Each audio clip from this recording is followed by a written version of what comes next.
తల్లి తండ్రి ఒక్కగానొక్క కుమారుడితో జీవిస్తోంది ఓ చిన్న కుటుంబం.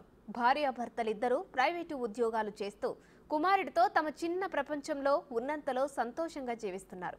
ఇంతలోనే మద్యం మత్తు ఒక్కసారిగా ఆ కుటుంబాన్ని చెల్లాచెదురు చేసింది. తప్పతాగి ఒళ్ళు తెలియని ఓ యువకుడి నిర్లక్ష్యం వారి కలలను చిన్నాభిన్నం చేసింది. మృత్యువులా దూసుకొచ్చిన కారు తండ్రి కొడుకు వెళుతున్న బైక్ను ఢీకొట్టింది. ఈ ఘటనలో చిన్నారి అక్కడికక్కడే దుర్మరణం చెందాడు. తీవ్ర గాయాలైన తండ్రి ఒక కాలు ఒక చెయ్యి కోల్పోయాడు.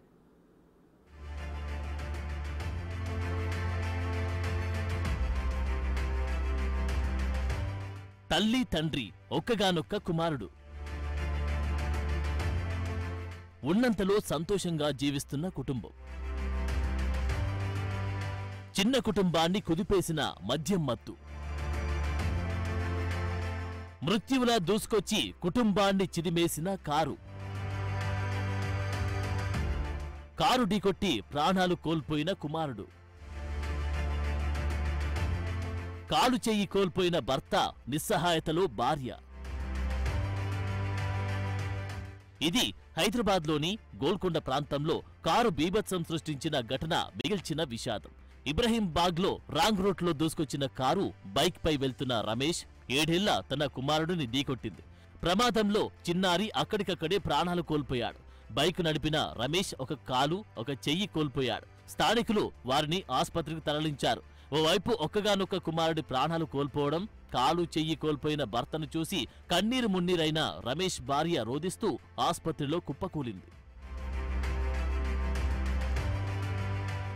కారు నడిపిన వ్యక్తిని షేక్పేటకు చెందిన శ్రీనాథ్గా గుర్తించారు.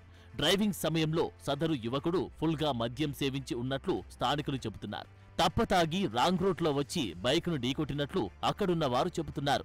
రాత్రంతా తన స్నేహితులతో పార్టీ చేసుకుని ఉదయాన్నే ఇబ్రహీంబాగ్ మీదుగా షేక్పేటలోని ఇంటికి వెళ్తున్నాడని పోలీసులు చెబుతున్నారు. రమేష్ తన 7 ఏళ్ల కుమారుడు బైక్ మీద వెళ్తూ ఉండగా రాంగ్ రూట్లో వచ్చిన శ్రీనాథ్ కారుతో వేగంగా ఢీకొట్టాడని గోల్కొండ సిఐ సైదులు తెలిపారు. యాక్చువల్గా మన సన్ సిటీ నుంచి ఇబ్రహీంబాగ్ రూట్లో ఒక కారులో శ్రీనాథ్ అనే వ్యక్తి డ్రైవ్ చేసుకుంటూ వస్తున్నాడు. సో ఆయనకి ఆపోజిట్ డైరెక్షన్లో రమేష్ అండ్ వాళ్ళ కుమారుడు 7 years బాయ్ ఇద్దరు బండిపై ఉన్నారు. రెండు హెడ్ అండ్ కొలిజన్ కావడం వల్ల ఇద్దరు రమేష్కి అండ్ వాళ్ళ బాబుకి కూడా సివియర్ ఇంజరీస్ అయినాయి. సో ట్రీట్మెంట్ కోసము హాస్పిటల్ తీసుకెళ్తే అక్కడ హాస్పిటల్ వాళ్ళ మన డాక్టర్ పరీక్షించి బాబు బ్రాడ్ డెడ్ అని చెప్పడం జరిగింది. కొద్దిగా ఒక టైరు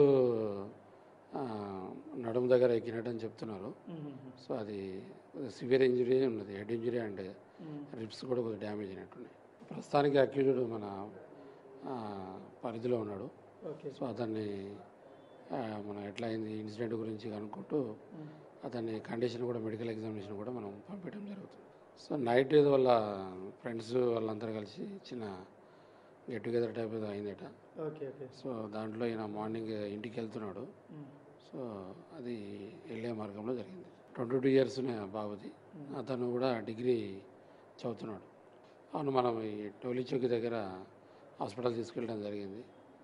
అక్కడ డాక్టర్లు పరీక్షించి బాబు అప్పటికే చనిపోయాడని చెప్పడం జరిగింది. జనరల్గా ఇది కొద్దిగా మనము అందరూ ప్రజానికం కూడా సో పిల్లలు ఏం చేస్తున్నారు ఏందనేది కొద్దిగా అందరూ గమనించాలా. సో అన్నెసెసరీగా వాళ్ళు బయటకు మూవ్ కావడము, బయట తిరగటము, వాళ్ళకి ప్రాపర్గా డ్రైవింగ్ స్కిల్స్ ఉన్నప్పుడు మాత్రమే, వాళ్ళకి ప్రాపర్ డ్రైవింగ్ లైసెన్స్ అవన్నీ ఉన్నప్పుడు మాత్రమే అలౌ చేస్తే బాగుంటుంది. కారులో మొత్తం 5గురు ఉన్నారని స్థానికులు చెబుతున్నారు. వారంతా మద్యం తాగి ఉన్నారని పేర్కొంటున్నారు. నిందితుల్లో 3 పరారు కాగా కారులో ఉన్న 2ని పట్టుకుని స్థానికులు పోలీసులకు అప్పగించారు. కారులో మద్యం సీసాలు కూడా ఉన్నట్లు గుర్తించారు. ఈ బీభత్సానికి ఎవరిది బాధ్యత? చిన్నాభిన్నమైన ఆ కుటుంబానికి ఎవరు సమాధానం చెబుతారు? చెదిరిపోయిన ఆ జీవితాలకు సమాధానమేది? సర్వస్వం కోల్పోయిన ఆ మహిళ పరిస్థితి ఏంటి అనేది ఇప్పుడు ప్రశ్నార్థకంగా మారింది. హైదరాబాద్లో తాగుబోతుల ఆగడాలకు అడ్డు అదుపు లేకుండా పోతుంది.